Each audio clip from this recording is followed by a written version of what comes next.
Shalom, selamat pagi jemaat Tuhan. Berjumpa kembali dalam Doa Pagi Online. Yesusku, Kau terindah.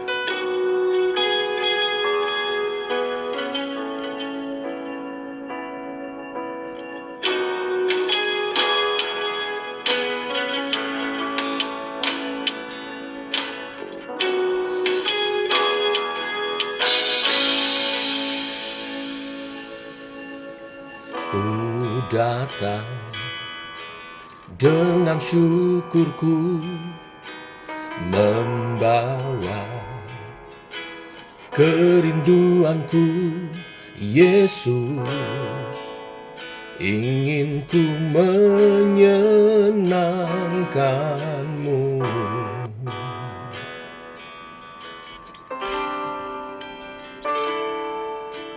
Karyamu indah bagiku, kasih yang menyelamatkanku.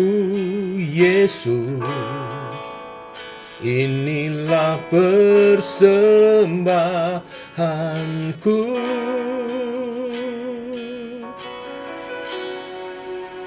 Ku membawa hatiku, hanya Engkau di hidupku.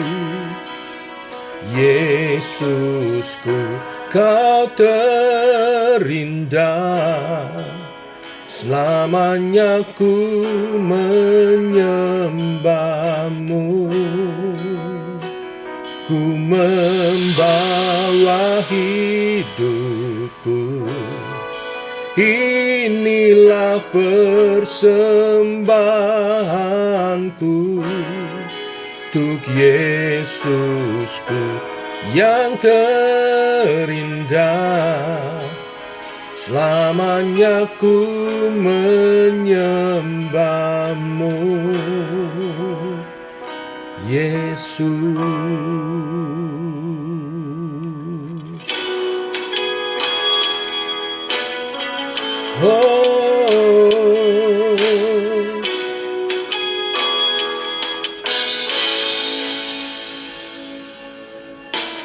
Ku datang dengan syukurku, membawa kerinduanku.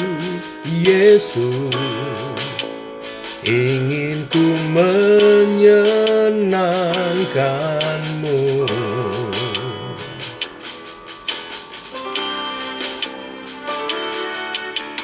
Karyamu indah bagiku, kasih yang menyelamatkanku. Yesus, inilah persembahanku.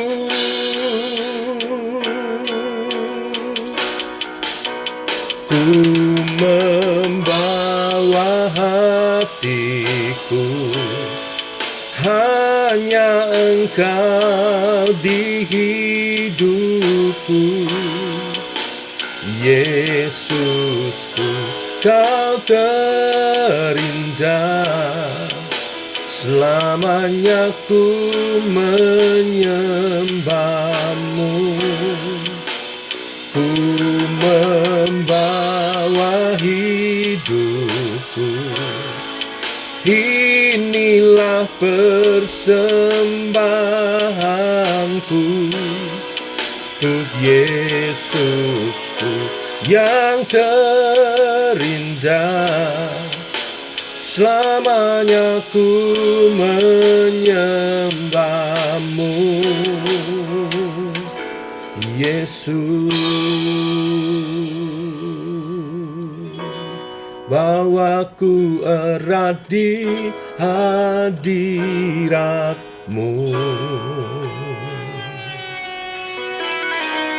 Hatiku persembahan bagimu.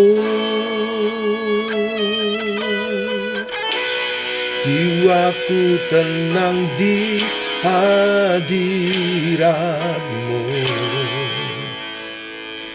Oh, hatiku aman dalam kasih-Mu.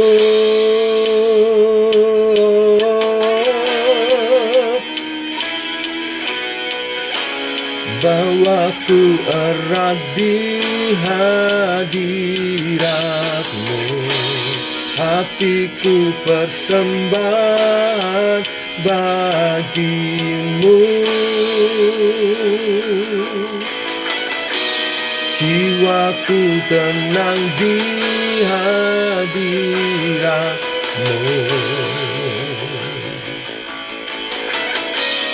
Hatiku aman dalam kasih-Mu.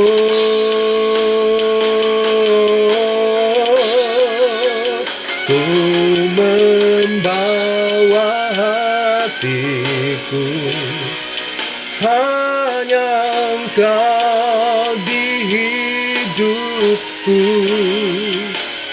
Yesusku, Kau terindah, selamanya ku menyembah-Mu. Ku membawa hidupku, inilah persembahanku untuk Yesusku yang terindah. Selamanya ku menyembah-Mu. Ku membawa hatiku,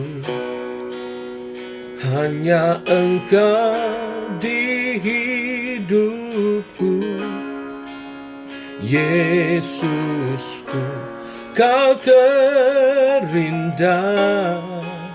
selamanya ku menyembah-Mu. Ku membawa hidupku, inilah persembahanku untuk Yesusku yang terindah. Selamanya ku menyembah-Mu, Yesus.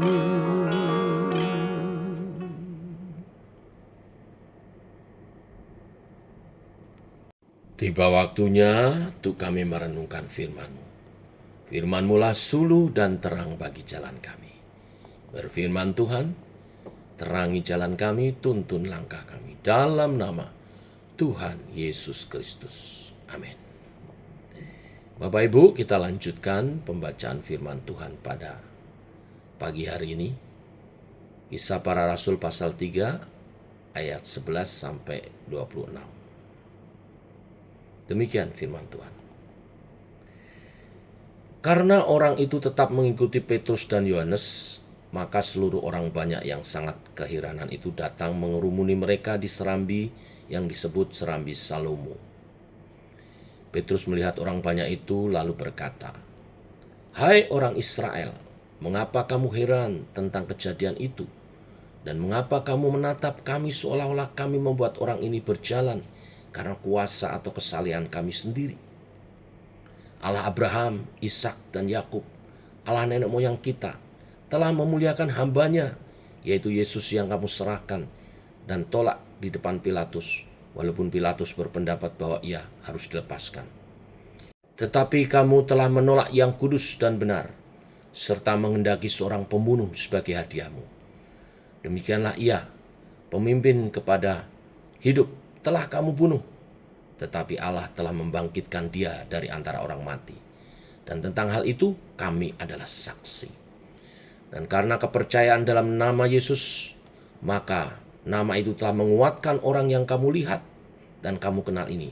Dan kepercayaan itu telah memberi kesembuhan kepada orang ini. di depan kamu semua.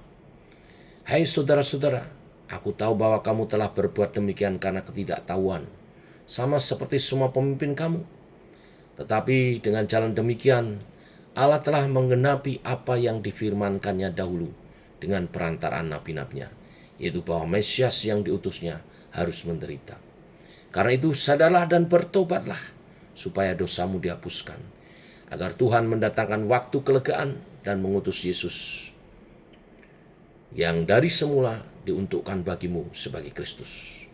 Kristus itu harus tinggal di surga sampai waktu pemulihan segala sesuatu, seperti yang difirmankan Allah dengan perantaraan nabi-nabinya yang kudus di zaman dahulu. Bukankah telah dikatakan Musa, Tuhan Allah akan membangkitkan bagimu seorang nabi dari antara saudara-saudaramu, sama seperti aku. Dengarkanlah dia dalam segala sesuatu yang dikatakannya kepadamu, dan akan terjadi bahwa semua orang yang tidak mendengarkan nabi itu akan dibasmi dari umat kita. Dan semua nabi yang pernah berbicara, mulai dari Samuel dan sesudah dia, telah bernubuat tentang zaman ini. Kamulah yang mewarisi nubuat-nubuat itu dan mendapat bagian dalam perjanjian yang telah diadakan Allah dengan nenek moyang kita. Ketika ia berfirman kepada Abraham, oleh keturunanmu semua bangsa di muka bumi akan diberkati. Dan bagi kamulah pertama-tama Allah membangkitkan hambanya dan mengutusnya kepada kamu, supaya ia memberkati kamu dengan memimpin kamu masing-masing kembali dari segala kejahatanmu. Amin. Sampai di sini pembacaan kita. Di perikop sebelumnya dijelaskan bagaimana Petrus dan Yohanes mendoakan si lumpuh dan si lumpuh mengalami kesembuhan. Banyak orang terheran-heran melihat kesembuhan si lumpuh. Mungkin mereka tidak habis pikir bagaimana kesembuhan itu dapat terjadi. Padahal orang tersebut sudah lumpuh sejak lahir. Mulailah Petrus berkhotbah. Apa yang Petrus khotbahkan? Yang pertama, Petrus memuliakan Kristus, meninggikan Kristus. Hal pertama yang Petrus sampaikan adalah Kristuslah yang mengerjakan semua ini. Kristuslah yang harus dilihat, bukan sang pengkhotbah. Petrus seakan ingin membawa para pendengarnya berpusat kepada Kristus, memperhatikan Kristus, sebab mereka sudah salah pemahaman. Mereka pikir Petruslah yang membuat semuanya itu terjadi. Tetapi Petrus bersaksi, Kristuslah yang mengerjakan ini. Perhatikan, biar Kristus saja yang menjadi fokus khotbah-khotbah kita, Bapak Ibu Saudara sekalian. Bagian pertama ini Petrus memuliakan Kristus dengan menyampaikan bahwa semua ini yang membuat adalah Kristus. Sambil Petrus menyajikan Injil, siapakah Yesus Kristus yang mereka telah aniaya dan salibkan itu. Dialah Sang Mesias yang telah dinubuatkan oleh para nabi. Bahkan Musa mengatakannya. Petrus bersaksi tentang Kristus yang adalah penggenapan dari nubuatan para nabi, Mesias bagi Israel umat Allah. Selanjutnya yang kedua, melalui khotbahnya ini Petrus menegur dosa. Petrus menegur dosa daripada Israel. Petrus menegur dosa Israel dengan menyatakan bahwa Allah Bapa telah mempermuliakan anaknya, mempermuliakan Kristus, tetapi mereka memakukannya di atas kayu salib. Allah nenek moyang mereka memuliakan Kristus, tetapi mereka menghina dan menolak Dia. Betapa besar dosa mereka. Perhatikan bagaimana Petrus mengalihkan fokus perhatian mereka kepada dosa mereka sendiri. Berita Injil harus dinyatakan dengan seruan menegur dosa. Siapa yang mau menerima Injil, dia harus berbalik dari dosa-dosanya. Bagaimana orang itu akan berbalik dari dosa-dosanya jika dia tidak diberitahu tentang dosanya? Jika dia tidak merasa berdosa? Bagaimana dia bisa merasa berdosa jika dia tidak pernah ditegur dosanya? Orang Israel telah melakukan dosa yang paling hina, dosa yang paling besar, yaitu membunuh Sang Mesias yang telah datang untuk menjadi juru selamat mereka. Ini celaka yang paling besar. Israel telah menolak Tuhan dengan menyembah berhala, membunuh nabi-nabi, serta sekarang membunuh Sang Mesias, Anak Allah.